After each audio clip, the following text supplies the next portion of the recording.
ప్రతి ఉద్యోగి ఓటు హక్కును వినియోగించుకోవాలని, ఇది రాజ్యాంగం మనకు కల్పించిన హక్కు అని, ఎన్నికల విధుల్లో పాల్గొనే ప్రతి ఒక్కరూ పోస్టల్ బ్యాలెట్ను వారికి కేటాయించిన తేదీల్లో కేటాయించిన ఫెసిలిటేషన్ సెంటర్లలో వినియోగించుకోవాలని కేఆర్ సూర్యనారాయణ ఉద్యోగులకు పిలుపునిచ్చారు.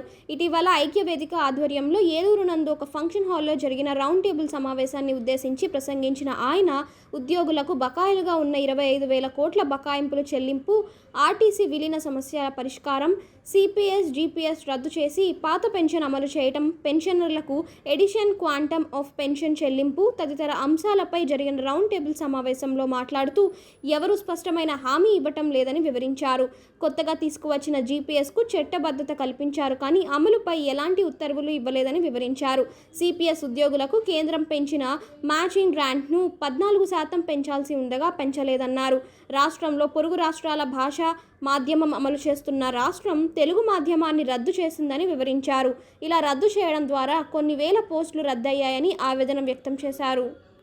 అనేకం పరిష్కారం కాకుండా వారికి 3 దశాబ్దాలు బట్టి సర్వీస్ రూల్సే లేకుండా, పదోన్నత అవకాశాలు లేకుండా టీచర్గా నియామకమైన టీచర్గానే ఉండిపోతూ, మరో పక్క చూస్తే 117 జీవోని తీసుకొచ్చి రేషనలైజేషన్ ఆఫ్ స్కూల్స్ అని చెప్పి ఎక్కడికక్కడ మెర్జ్ చేసేయటం వల్ల అనేక టీచర్ పోస్టులు రద్దు అయ్యేటువంటి పరిస్థితి.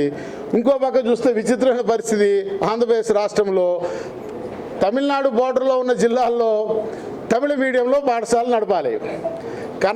కర్ణాటక బోర్డర్లో ఉన్న ప్రాంతాల్లో కన్నడ మీడియం స్కూల్స్ నడుస్తూ ఉన్నాయి.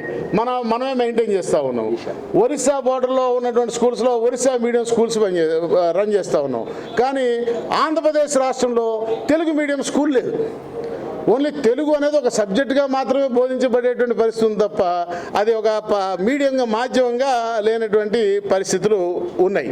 అదే రకంగా మరి ఈ ఆర్టీసీని మెర్జ్ చేసామని చెప్పి ప్రభుత్వంలో ఈరోజు కూడా వాళ్ళకి నిర్దిష్టమైనటువంటి మార్గదర్శకాలు కానీ, వాళ్ళ పెన్షన్ విధానం కానీ, వాళ్ళ ఆరోగ్య హెల్త్ స్కీమ్ విధానం కానీ ఎక్కడా స్పష్టత ఇవ్వకపోవటం, గ్రామ వార్డు సచివాలయ వ్యవస్థలో వాళ్ళ సర్వీసెస్ ఏ రకంగా నియంత్రించబడతాయనేది స్పష్టత ఇవ్వకపోవటం, మరోపక్క న్యాయ విభాగంలో మీరు చూసినట్టయితే జ్యుడిషియల్ ఎంప్లాయీస్కి అసలు ఈ దేశంలో సర్వోన్నత న్యాయస్థానమైనటువంటి సుప్రీంకోర్టు రాజ్యాంగ ధర్మాసనం ఈ దేశంలో ఉండేటువంటి సబార్డినేట్ కోర్ట్స్లో పనిచేసే ఉద్యోగుల యొక్క సర్వీస్ వ్యవహారాలను నియంత్రించేటువంటి విషయంలో త్వరితగతిన లిటిగేషన్లు పరిష్కారం చేయడం కోసంగా జస్టిస్ జగన్నాథ్ శెట్టి అనేటువంటి ఒక సుప్రీంకోర్టు మాజీ న్యాయమూర్తి గారి ఆధ్వర్యంలో కమిటీని వేసి ఆ కమిటీ ఇచ్చిన నివేదికని సుప్రీంకోర్టు ఆమోదించి దాని ఒక ఉత్తర్వుగా ఒక జడ్జిమెంట్గా పాస్ చేసింది. దేశంలో ఉన్న అన్ని రాష్ట్ర ప్రభుత్వాలు దాన్ని అమలు చేయాలని చెప్పి.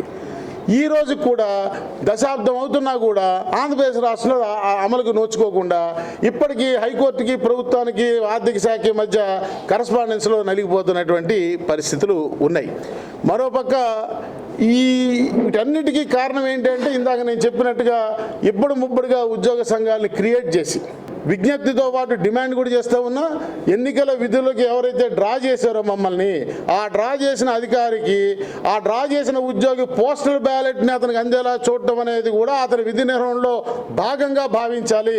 It is equally duty obligation on the part of the district collectors to see that the postal ballot is delivered to the individual employee who was drawn to the election duties.